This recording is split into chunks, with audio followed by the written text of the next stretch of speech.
शनिदेव ने देवर्षि नारद को बताया था कि जो मनुष्य शनिवार की शाम पीपल के वृक्ष के नीचे सरसों के तेल का दीपक जलाता है, उसके 7 जन्मों की दरिद्रता और पितृदोष उसी क्षण भस्म हो जाते हैं। जानिए उस एक दीपक का अद्भुत चमत्कार जिसने एक घमंडी बेटे का सर्वनाश रोक दिया। नमस्कार दोस्तों, मैं हूं विवेक वर्मा और वर्मा स्टोरीज के इस अत्यंत पावन और रहस्यमयी अंक में आपका हृदय से स्वागत है। दोस्तों, हमारे सनातन धर्म में प्रकृति को ईश्वर का साक्षात रूप माना गया है। हमारे आर्षि मुनियों ने केवल मंदिरों में ही नहीं बल्कि वृक्षों, नदियों और पर्वतों में भी परमात्मा के दर्शन किए हैं।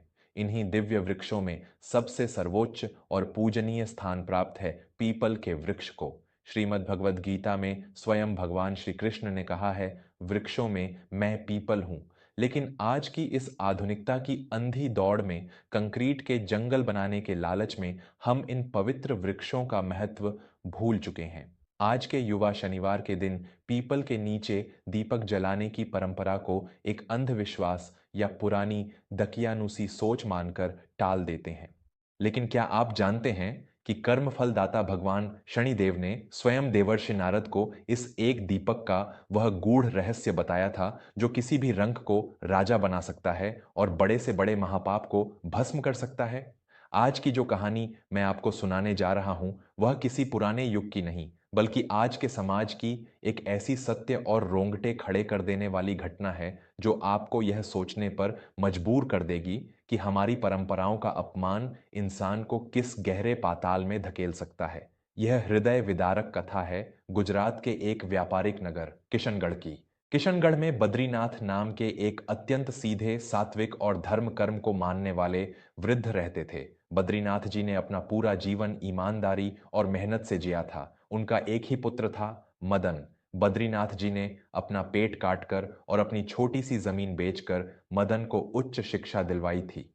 मदन अपनी तीव्र बुद्धि के कारण शहर का एक बहुत बड़ा और सफल भवन निर्माता, बिल्डर बन गया था। मदन की पत्नी राधिका भी बहुत संस्कारी और अपने ससुर का सम्मान करने वाली स्त्री थी।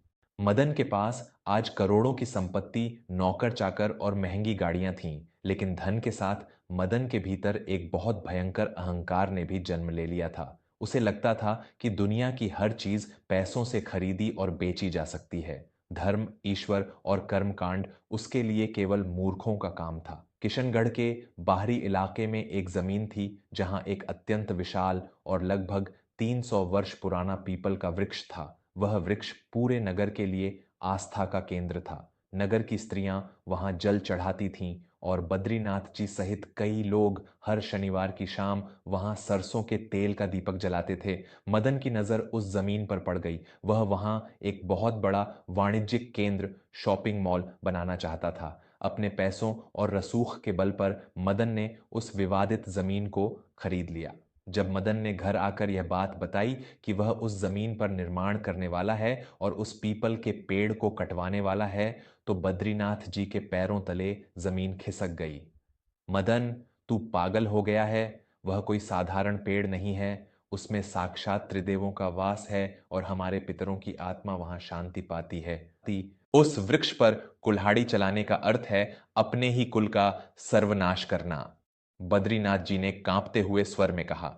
मदन ने जोर से ठाका लगाया और अहंकार से बोला, पिताजी, आप भी किन पुरानी कहानियों में जी रहे हैं। वह सिर्फ एक लकड़ी का ढांचा है जो मेरी करोड़ों की परियोजना के बीच में खड़ा है। कल सुबह वहां भारी मशीनें पहुंच जाएंगी और उस पेड़ को जड़ से उखाड़ फेंकेंगी। राधिका ने भी हाथ जोड़कर अपने पति को समझाने का प्रयास किया, लेकिन मदन किसी की सुनने को तैयार नहीं था। अगले दिन शनिवार था। शाम ढल रही थी और गोधूली बेला का समय हो गया था। राधिका ने मिट्टी के एक दिए में सरसों का तेल डाला, उसमें काले तिल डाले और उस पीपल के पेड़ के पास जाने के लिए तैयार हुई। बद्रीनाथ जी भी उसके साथ जाने के लिए उठे। तभी मदन अपने कुछ ठेकेदारों के साथ वहां आ गया। उसने राधिका के हाथ में वह दिया देखा तो उसका खून खौल उठा। वह दौड़ कर गया और उसने राधिका के हाथ से वह दिया छीनकर जमीन पर पटक दिया। दिया टूट गया और सारा तेल जमीन पर बिखर गया। तुम्हारी हिम्मत कैसे हुई मेरे फैसले के खिलाफ जाने की?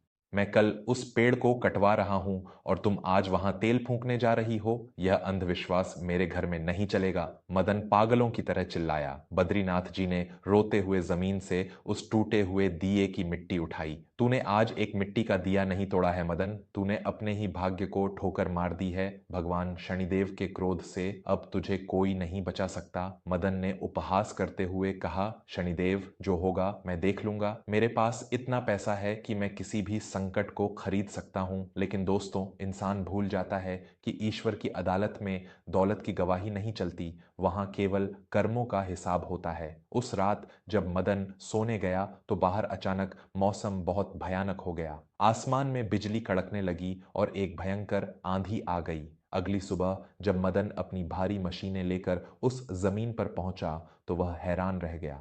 रात की आंधी में वह पीपल का पेड़ तो अपनी जगह पर अटल खड़ा था, लेकिन पेड़ की एक बहुत विशाल शाखा टूटकर मदन की उन नई मशीनों पर गिर गई थी, जिससे मशीनें पूरी तरह कबाड़ में बदल गई थीं। मदन को पहला आर्थिक झटका लगा था, लेकिन उसका अहंकार अभी भी नहीं टूटा था। उसने नई मशीनें मंगवाने का आदेश दे दिया, किंतु नियति का चक्र अब उल्टा घूमना शुरू हो चुका था। उसी शाम आयकर विभाग, टैक्स डिपार्टमेंट के अधिकारियों ने मदन के दफ्तर और घर पर छापा मार दिया। मदन के सारे बैंक खाते सील कर दिए गए। जिन ठेकेदारों और अधिकारियों को मदन ने घूस देकर अपनी मुट्ठी में रखा था, वे सब अचानक उसके खिलाफ हो गए। मदन को समझ नहीं आ रहा था कि रातों रात उसकी दुनिया कैसे पलट रही है, लेकिन शनिदेव का प्रहार अभी बाकी था। तीसरे दिन सुबह मदन जब अपने बिस्तर से उठने लगा तो उसे महसूस हुआ कि उसके पैरों में कोई जान ही नहीं है। उसका निचला शरीर पूरी तरह से सुन्न हो चुका था। मदन घबराकर जमीन पर गिर पड़ा। बड़े बड़े डॉक्टरों को घर बुलाया गया। महंगे से महंगे अस्पताल में उसकी जांच हुई, लेकिन किसी भी चिकित्सा विज्ञान की मशीन में उसकी बीमारी पकड़ में नहीं आई। मदन का शरीर सूखता जा रहा था। वह बिस्तर पर पड़ा पड़ा अपनी बर्बादी का तमाशा देख रहा था। उसका व्यापार ठप्प हो गया। कर्जदारों ने घर पर कब्जा करने की धमकियां देनी शुरू कर दी। जो मदन 3 दिन पहले करोड़ों में खेलता था, आज वह दाने दाने और अपनी एक सांस के लिए मोहताज हो गया था। बद्रीनाथ जी अपने बेटे की यह दुर्दशा देखकर अंदर ही अंदर टूट रहे थे। वे एक दिन रोते हुए नगर के सबसे प्राचीन शिव मंदिर में गए। वहां उनकी भेंट एक अत्यंत तेजस्वी और पहुंचे हुए संत साधु शिवानंद जी से हुई। बद्रीनाथ जी ने साधु शिवानंद जी के चरणों में गिरकर मदन की सारी कहानी कह सुनाई और अपने बेटे के प्राणों की भीख मांगने लगे। साधु शिवानंद जी ने अपनी आंखें बंद की और ध्यान लगाया। कुछ क्षण बाद जब उन्होंने आंखें खोलीं तो उनका चेहरा बहुत ही गंभीर था। उन्होंने कहा, बद्रीनाथ, तुम्हारे बेटे ने कोई साधारण पाप नहीं किया है। उसने साक्षात त्रिदेवों के वास स्थान को नष्ट करने की सोची और उससे भी बड़ा महापाप उसने यह किया कि गोधूली बेला में शनिदेव के नाम का दीपक ठोकर मारकर बुझा दिया। यह दरिद्रता, यह रोग और यह सर्वनाश उसी घोर पितृदोष और शनि दोष का परिणाम है। बद्रीनाथ जी रोते हुए बोले, महाराज, क्या मेरे बेटे के बचने का कोई मार्ग नहीं है? वह अज्ञानी है। साधु शिवानंद जी ने कहा, मार्ग तो है, लेकिन उससे पहले तुम्हें और तुम्हारे बेटे को उस परम सत्य को जानना होगा जो स्वयं भगवान शनिदेव ने देवर्षि नारद को बताया था। साधु शिवानंद जी ने वह अलौकिक प्रसंग सुनाना शुरू किया। एक बार देवर्षि नारद ने शनिलोक जाकर भगवान शनिदेव से पूछा था, हे कर्मफल दाता, मृत्युलोक पृथ्वी के प्राणी आपके नाम से ही कांपते हैं। क्या आप इतने ही क्रूर हैं कि हमेशा इंसानों को केवल दुख और यातनाएं ही देते हैं? कलयुग में एक साधारण मनुष्य आपकी कृपा कैसे प्राप्त कर सकता है? बद्रीनाथ जी हाथ जोड़े ध्यान से सुन रहे थे। तब भगवान शनिदेव ने नारद जी से कहा था, हे देवर्षे, मैं क्रूर नहीं हूं, मैं तो केवल न्याय का देवता हूं। मनुष्य अपने पाप कर्मों का दंड भोगता है और दोष मुझे देता है, लेकिन जो मनुष्य पूर्ण श्रद्धा से कलयुग में मेरी शरण में आता है, मैं उसके सारे कष्ट हर लेता हूं। और मुझे प्रसन्न करने का सबसे सरल और अचूक उपाय है पीपल के वृक्ष की सेवा। साधु जी की आवाज में एक अद्भुत तेज था। शनिदेव ने नारद जी को रहस्य बताते हुए कहा था कि पीपल का वृक्ष कोई साधारण वृक्ष नहीं है। इसके मूल जड़ में साक्षात ब्रह्मा, इसके तने में भगवान विष्णु और इसकी शाखाओं तथा पत्तों में देवाधिदेव महादेव का वास होता है। इतना ही नहीं, मृत्यु के बाद पितरों की आत्माएं भी इसी वृक्ष पर निवास करती हैं। शनिवार के दिन मेरा विशेष प्रभाव इस वृक्ष पर होता है। साधु शिवानंद जी ने गहरी सांस लेते हुए आगे कहा। शनिदेव ने स्पष्ट शब्दों में घोषणा की थी कि जो भी मनुष्य शनिवार की संध्या काल में पीपल के वृक्ष के नीचे सरसों के तेल का दीपक प्रज्वलित करता है, वह मनुष्य अनजाने में ही ब्रह्मा, विष्णु, महेश और अपने पितरों को एक साथ प्रसन्न कर लेता है। उस एक दीपक के प्रकाश से मैं अत्यंत प्रसन्न होता हूं। जो हाथ उस दीपक को जलाते हैं, मैं उन हाथों में कभी दरिद्रता की रेखा नहीं आने देता। उस दीपक की लौ उस मनुष्य के जीवन के सारे अंधकार, सारे रोगों और 7 जन्मों के पितृदोष को भस्म कर देती है। लेकिन इसके विपरीत जो मनुष्य अहंकारवश उस वृक्ष का अपमान करता है या उस दीपक को बुझाता है, मेरा भयंकर कोप उसे रातों रात खाक कर देता है। यह सुनकर बद्रीनाथ जी के रोंगटे खड़े हो गए। उन्हें एहसास हो गया कि मदन ने अपने ही पैरों पर कुल्हाड़ी मारी थी। साधु शिवानंद जी ने कहा, जाओ बद्रीनाथ, यदि तुम्हारा बेटा वास्तव में प्रायश्चित करना चाहता है तो इस शनिवार की शाम उसे उसी पीपल के वृक्ष के पास ले जाना। यदि वह अपने हाथों से दीपक जलाकर क्षमा मांगेगा तो ही उसे जीवन दान मिलेगा। बद्रीनाथ जी तुरंत घर लौटे। उन्होंने मदन को साधु शिवानंद जी की सारी बातें बताईं। मौत को करीब से देखकर मदन का सारा अहंकार चूर चूर हो चुका था। वह बिस्तर पर पड़ा पड़ा फूट फूट कर रोने लगा। पिताजी, मुझे माफ कर दीजिए। मैंने अपनी दौलत के नशे में उस परम शक्ति का अपमान किया। मैं आज ही वहां जाऊंगा। लेकिन मदन के पैरों में तो जान ही नहीं थी। शनिवार की शाम जब राधिका और बद्रीनाथ जी दिया तैयार करके लाए तो मदन ने व्हील चेयर पर जाने से इनकार कर दिया। नहीं पिताजी, मैंने अपने पैरों से उस दिए को ठोकर मारी थी। आज मैं घुटनों के बल रेंग कर वहां जाऊंगा। और दोस्तों, जो मदन कभी अपनी लाखों की गाड़ी से नीचे पांव नहीं रखता था, आज वह किशनगढ़ की उन पथरीली और कच्ची सड़कों पर अपने घुटनों के बल रेंगता हुआ उस पीपल के वृक्ष की ओर बढ़ रहा था।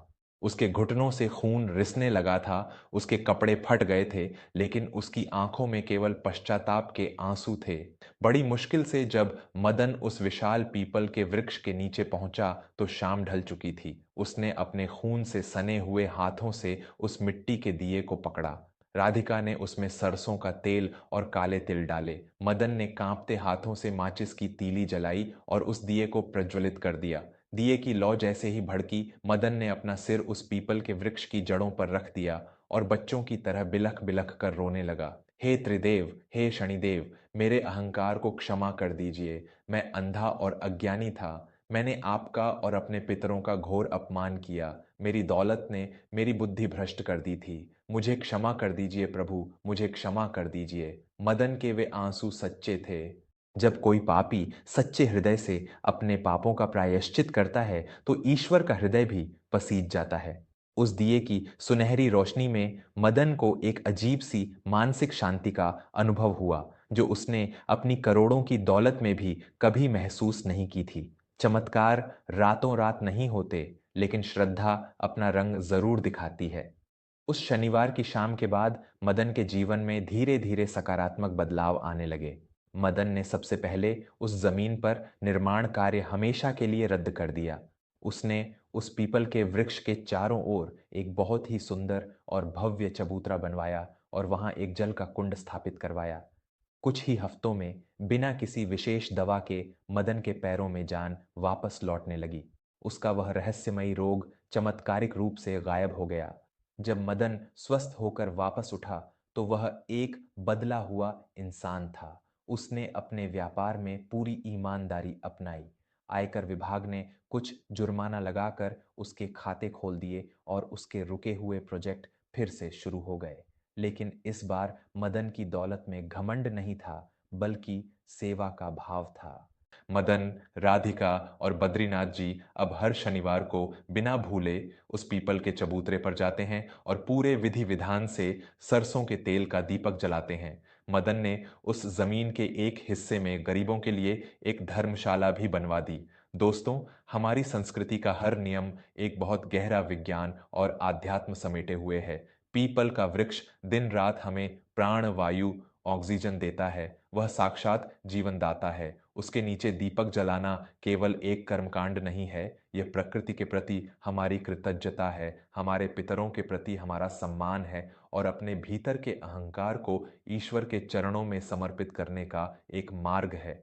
जब आप शनिवार की शाम पीपल के नीचे दीपक जलाते हैं तो वह केवल तेल और रुई नहीं जलती, बल्कि आपके जीवन की सारी नकारात्मक ऊर्जा, रोग और दरिद्रता उस लौ में भस्म हो जाती है। यह एक ऐसा सुरक्षा कवच है जिसे दुनिया की कोई दौलत नहीं खरीद सकती। क्या आप भी शनिवार के दिन पीपल के वृक्ष के नीचे दीपक जलाते हैं? यदि नहीं, तो आज से ही इस परम कल्याणकारी नियम को अपने जीवन का हिस्सा बनाएं। आप स्वयं देखेंगे कि कैसे आपके जीवन की सारी रुकावटें दूर होने लगेंगी और आपके घर में एक सुखद शांति का वास होगा। आपको आज का यह प्रसंग कैसा लगा? हमें अपने विचार जरूर बताइएगा। यदि यह कथा आपके हृदय को छू गई हो तो इसे अपने परिवार और मित्रों के साथ अवश्य साझा करें, ताकि वे भी अपनी खोई हुई जड़ों से वापस जुड़ सकें। ऐसे ही और ज्ञानवर्धक और सत्य प्रसंगों के लिए जुड़े रहिए वर्मा स्टोरीज के साथ। अपना और अपने परिवार का खूब ख्याल रखें। जय शनिदेव।